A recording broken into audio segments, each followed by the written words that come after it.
नक्षत्राच्या पावसानं होडगी तलावाच्या सांडव्यातील पाणी आता रस्त्यावर आलं आहे। हा प्रवाह अधिक वाढला तर होडगीशी संपर्क तुटू शकतो। निर्माण झालेल्या परिस्थितीशी संबंधित विभागाला कुठलंही गांभीर्य नसल्याचं दिसून येतं।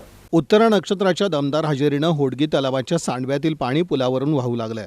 होडगी तलावाच्या सांडव्याजवळ होडगी रस्त्यावर बांधलेल्या 2 पुलांपैकी एक पूल अद्यापही ब्लॉक असल्यानं हे पाणी रस्त्यावरून वाहू लागलंय।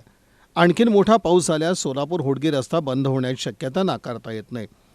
नुकतेच हवामान विभागानं सोलापूर जिल्ह्याला येलो अलर्ट दिलेला असून येत्या 24 तासांमध्ये आणखीन मुसळधार पावसाची शक्यता वर्तवण्यात आली आहे। सोलापूरच्या स्वागतनगर, देसाईनगर, नीलमनगर, अक्कलकोट, MIDC या भागात जोरदार पाऊस झाल्यास हे पाणी थेट तलावात येतं।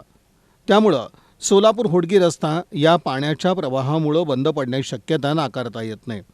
तेव्हा दुसऱ्या पुलाच्या पाण्याच्या प्रवाहातील अडथळा संबंधित विभागानं दूर करावा, अन्यथा पाण्याचा प्रवाह वाढल्यामुळे हे पाणी थेट रस्त्यावरून वाहून वाहतूक विस्कळीत होऊ शकते आणि रस्त्याचं देखील नुकसान या पाण्याच्या प्रवाहामुळे होण्याची शक्यता आहे। याचबरोबर यापूर्वीही पुलाजवळील रस्ता पोखरला गेल्यामुळे धोकादायक बनलाय आणि सांडव्यातील पुलाचे पाईप ब्लॉक झाल्याचं वृत्त प्रक्षेपित करण्यात आलेलं असतानाही संबंधित लघु पाटबंधारे विभाग आणि सार्वजनिक बांधकाम विभागानं याकडे सोयीस्करपणे दुर्लक्ष केलं आहे। तेव्हा संबंधित विभागाने तातडीनं दुसऱ्या पुलातील पाण्याचा अडथळा दूर केल्यास हे पाणी पुलातून वाहून जाणार आहे। त्यामुळं पाण्याच्या प्रवाहाचा वाहतुकीला अडथळा होणार नाही आणि रस्त्याचं देखील नुकसान होणार नाही।